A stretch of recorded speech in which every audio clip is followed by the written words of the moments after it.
Everyone needs capital, Kutala, right? So yeah, you can give it a try. Can give it a try. So we will try to pass these challenges together. Getting funded 10K USD, that's about 170K in rents. You make 10% of that, you're good. You're good.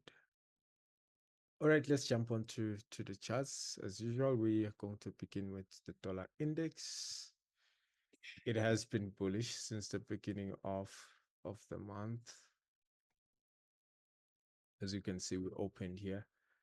Strong bullish movement. Let me remove the drawings. We start again. Let's check on a weekly. Obviously bullish. Look at the current candlestick.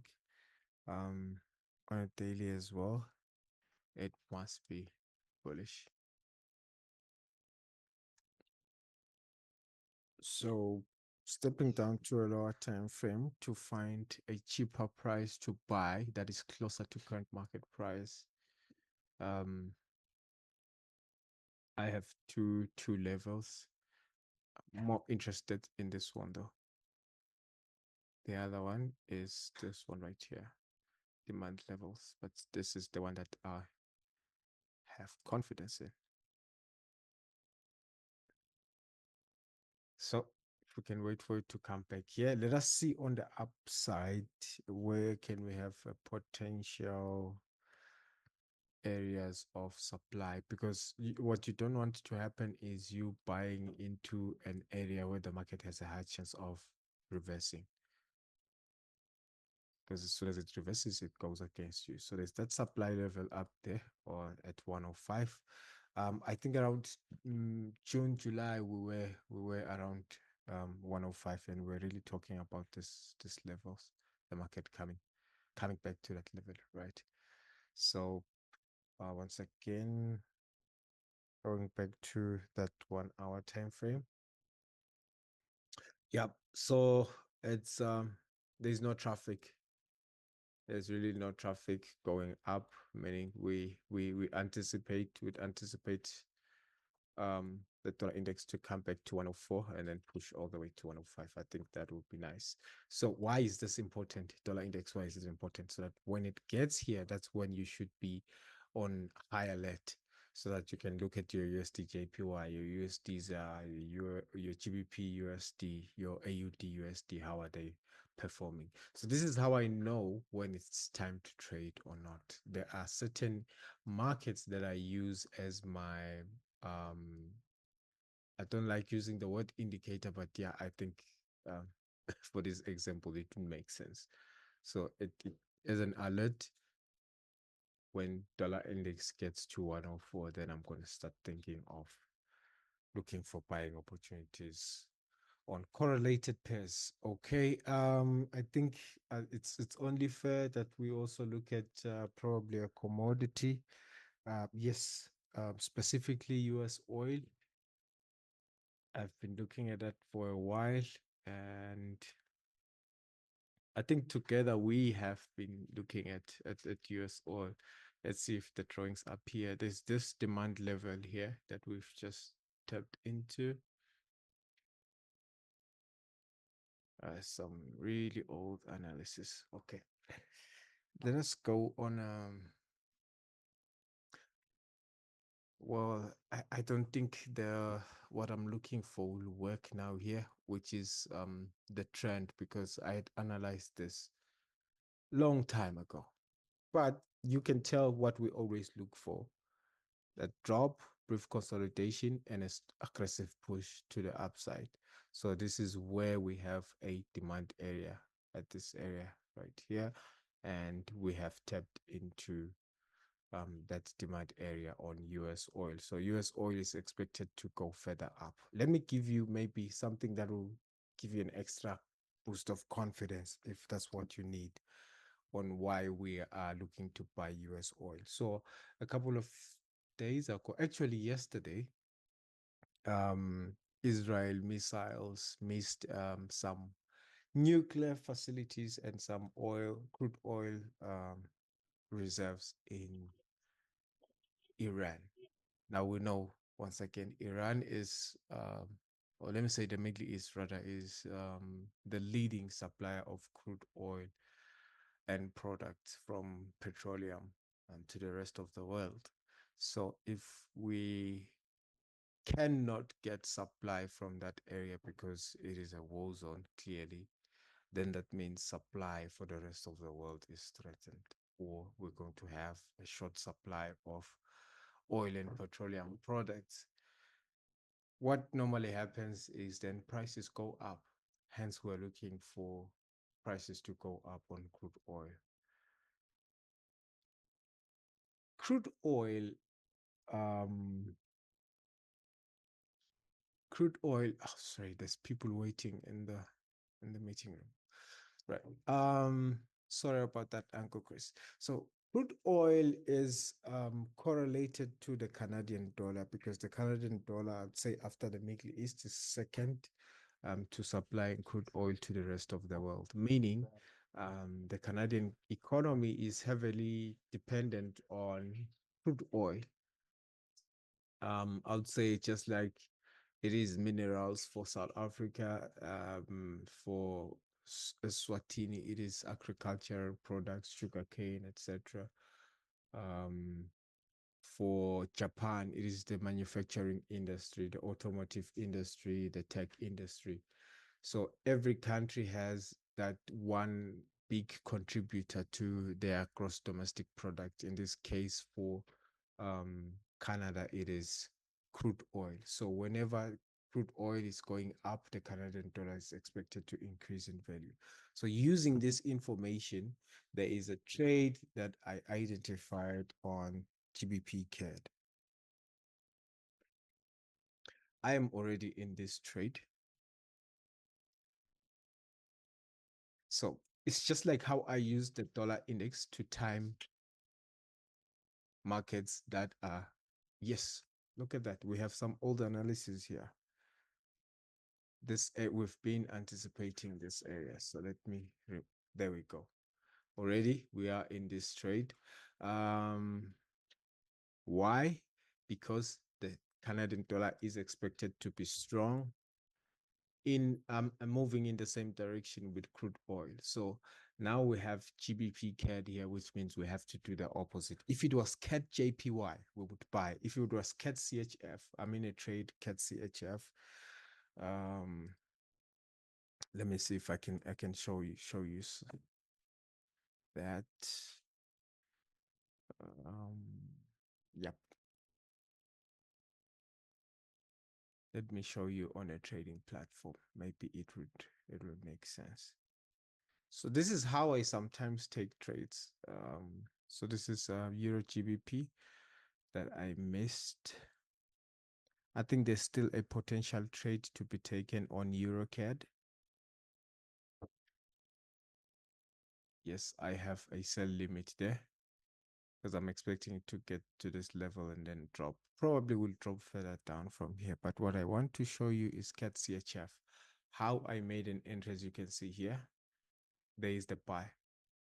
And look at how price has shot up. It's because I use these correlations to time the market. Using the dollar index to time GBP USD, using the dollar index to time USD JPY, it can really improve your bottom line or your profitability in the markets. It's just knowing the interrelationship between these different markets. I'm going to have a webinar soon about this on how to use this different markets.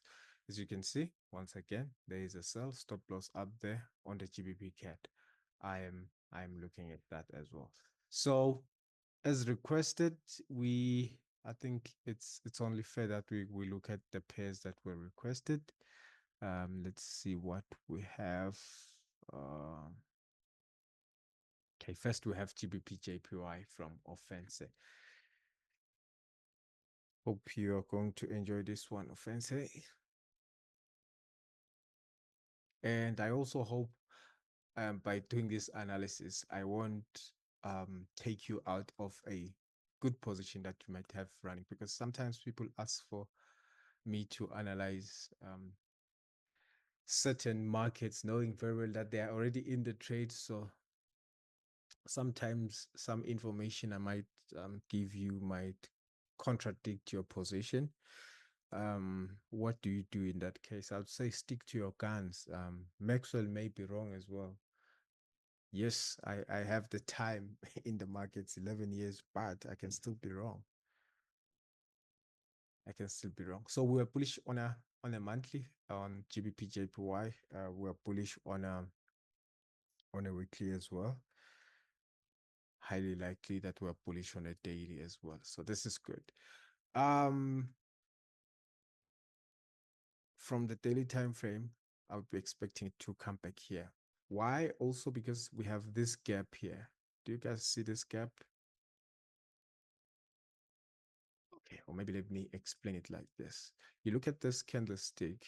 Let me remove that. You look at this candlestick. So it opened lower, came to this low, went to that high. By the end of 24 hours, it closed here. So after closing here, it jumped to open here. So this is a gap.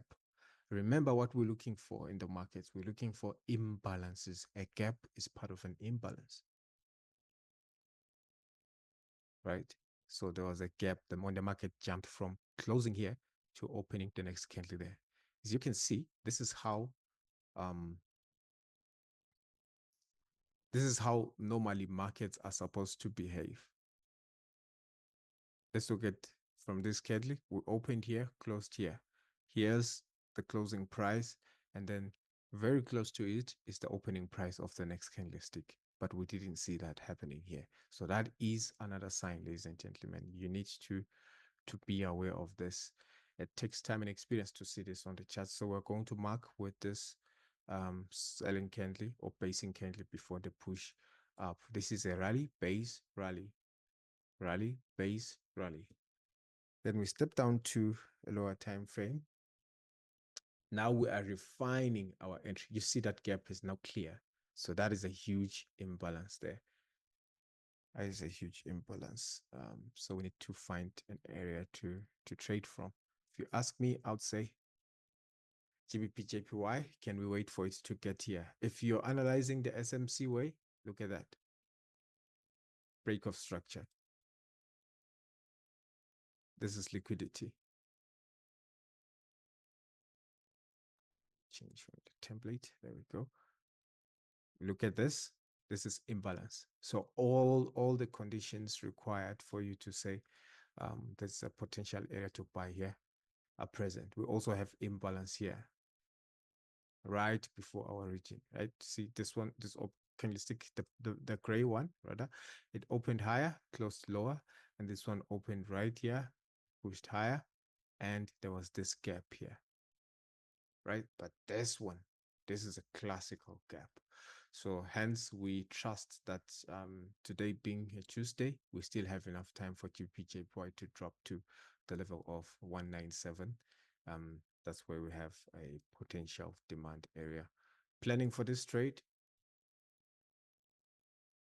make an entry at 197, of course. Stop losses just a bit below that level, and I aim for a 1:5. A 1:3 is also healthy. But as long as I can get a 1:5, I'm good, because I know that if I use or if I'm consistent with the 1:5, all I need out of 10 trades, I need to win 2. I can lose all 8, I will be profitable. So you need to understand these things so that you are confident in your trading. Let's look at another pair, AUD-CAD and AUD-USD. Aussie-CAD. I hope you notice something. How I analyze the market, it doesn't change. Same way through and through. I follow the same method. So we are bearish on a monthly. I think we are up for a reversal here. Bearish on a weekly. Bearish on a daily as well. So pretty much here, I would say you need to be looking for selling opportunities, probably somewhere in this area.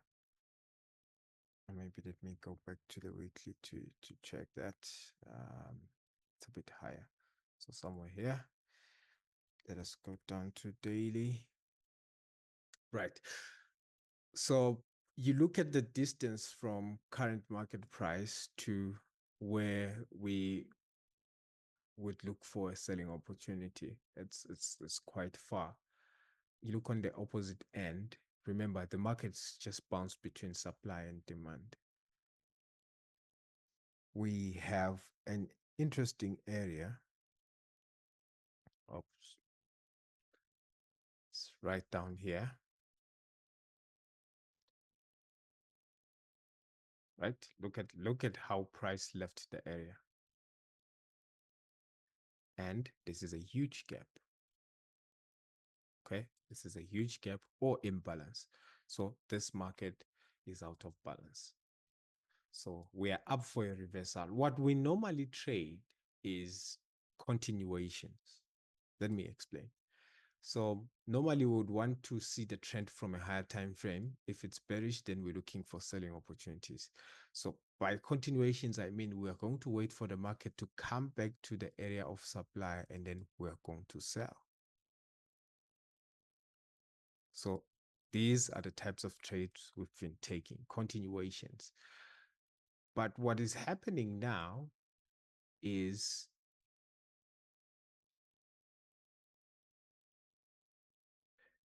we want to trade a reversal because somewhere here below price, there's a demand area. You can't sell into a demand area because there's a high probability that the market is going to go up. So hence, I said we are up for a reversal, not a continuation. This is what we are used to trading. Hence, I go from monthly, weekly to daily time frames. Reversals are quite hard to trade. Wall Street guys will use the name catching a falling knife. So trying to anticipate where the market is going to turn when we've never seen those highs, just like we are in gold. Some people are looking for selling opportunities when there's no reference point because we're at all-time highs. So here we're up for a reversal, usdcad. This is what we want to see. Market dropping to this level and then pushing up. I hope this is helpful for you, Kutala. Otherwise, on the upside of things, we definitely do have an area of supply there. One that I wouldn't be too confident on, but this one at 0.93500, that is the one I'd be confident on. Okay. So AUD/USD is the next one. I think we still have time. If you have a pair that you'd like us to analyze or a question that you have, yep, I think you can go ahead and ask it. We have a lot of time to chat today and analyze the markets.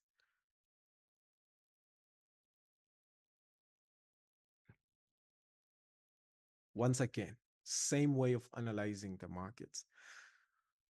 Just a reminder, why do I go through monthly, weekly, and daily time frame? It is to find direction, because direction is going to inform me of what trade do I need to take. Do I need to be a buyer or a seller? Reason number two, which is mostly overlooked, why we do a top-down analysis process, is that is how you're going to narrow down your list, in the sense that if you find a setup or a market that is not aligned, what do I mean by not aligned? Maybe the monthly time frame is bullish and then the weekly and the daily are bearish. There's no alignment there, which means the trend is not consistent amongst the higher time frame, right? The bigger picture needs to tell you the same thing. Those are the trades that I eliminate from my watch list. But once the monthly, the weekly, and the daily time frame are all in the same line, then my confidence goes up. right? Oh, Uncle Chris says UK 100. I think I have a trade there as well. We'll look at it. Um, the FTSE. It's like the Nasdaq of the UK. Nasdaq is tech, maybe S&P. I don't know. Right. So we are bearish on a weekly as well on the Aussie dollar. Once again, we're up for reversal here. Quite clear. We have this drop base rally, drop base rally. So this is an area of demand. We would like to see Aussie dollar tap into this area and push up. I'd say how far, if you ask how far within this region, I would say if it goes 50%, I'd be more convinced to take a buying opportunity to the upside. Um, Areas where you can target, I think this one right here would be okay. Yeah, 0.69. So you can buy somewhere around 0.64 and take your profits around 0.69. We can go to a low time frame to find or to refine our area of supply. I think it will give us a nice one. So remember, we're looking for the last selling candle before the push up. We mark its whole range. There we go. There we go. So let us go to current market price to see how can we plan for this trade. Um, for me, it doesn't matter. Sometimes I can take my stop loss where it's never over 50 pips, but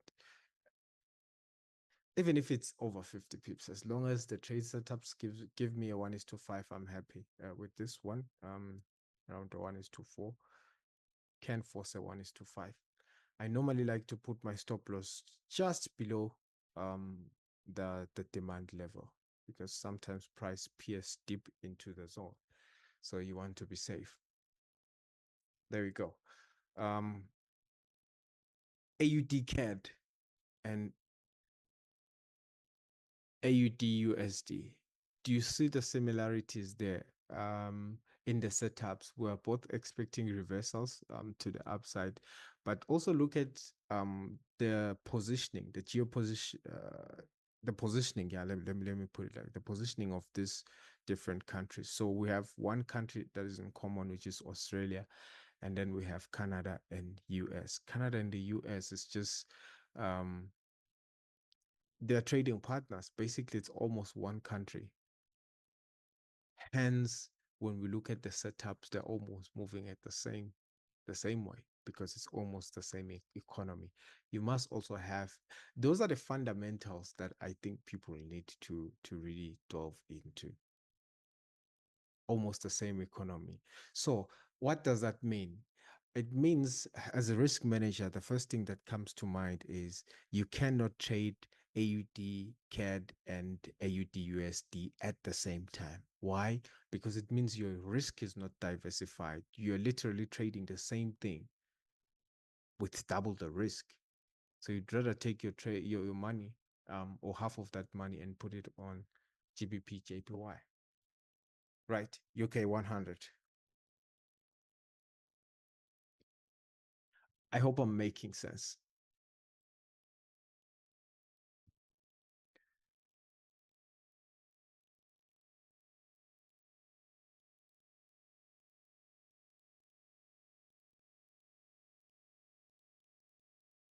Once again, if you want capital, please go to the group. I've sent some details on how to get at least $10,000 in capital or a challenge to buy a challenge. You can buy that one for $21. One of my partners running a promo, so I had to share. It's an opportunity to raise capital. Right, let's go to monthly time frame. I'm always doing the same thing. You won't find me now starting to analyze on a 4 hour going down to a 15 minutes. Always start on the same time frame. We have a doji here on the monthly time frame, but looking more bullish based on the color. So we'll go with that because price is still trading above the open on the weekly. Once again, it's a doji, but bullish. On the daily, it'd be interesting. It is bearish. So we do not have really much alignment, but if you'd ask me which time frame would I go with, currently I would look for I would use the monthly and the weekly because those are the highest time frames and they are both bullish.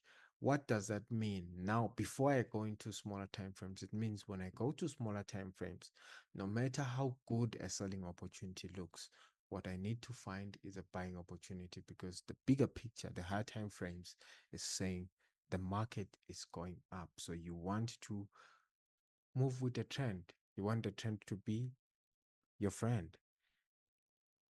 It is that simple. I don't think there's any other way I can simplify it. So that then you play with the smaller time frames. What I see right away here is we have that demand. Remember, drop, base, rally. Very important. How did we leave the area? That is where imbalance comes in. How did we leave the area?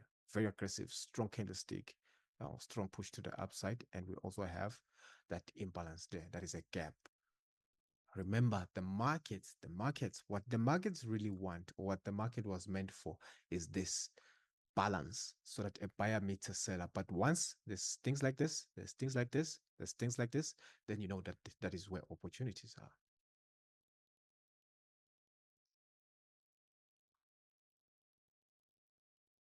Once again, I hope I'm making sense with all of this. But I just keep on repeating the same thing. Maybe say it in a slightly different way, but generally it's the same thing. So you can refine your. Okay, I wanted to talk about this. Why do I then refine my area? So this can work for you and against you. What normally happens for me is that sometimes I refine the area to a very small range, and what happens is that the market will not tag me in because I use pending orders, né?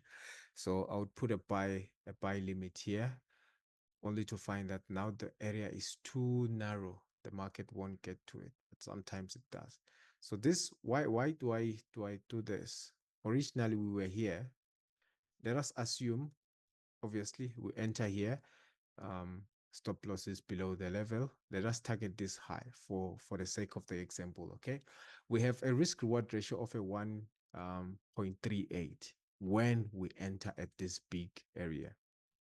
But if we go down to a 30 minutes time frame now, still looking for the last, sorry about that, still looking for the last selling candle before the push up, which is this one right here, then our risk to reward ratio changes. Actually, we get a much better risk reward ratio because now if we enter here at the refined approach and aim for the same level, look at how our risk reward ratio has improved from a 1.4 to a 7.3, from potentially making 1.4% to potentially making 7.3. That is the reason we go through the refinement. I think I've exhausted all of the setups today that you guys requested. I'm hoping you are happy with this. So yeah, we are going to have a London session tomorrow. This session is going to be uploaded.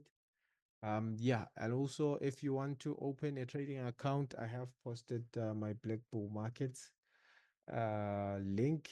Also, there's more giveaways and nice things coming your way. For instance, a trading view is going to be made available for free for anyone who has a funded account with Black Bull Markets. We're also going to have competitions there. If you want to trade on C Trader, we are available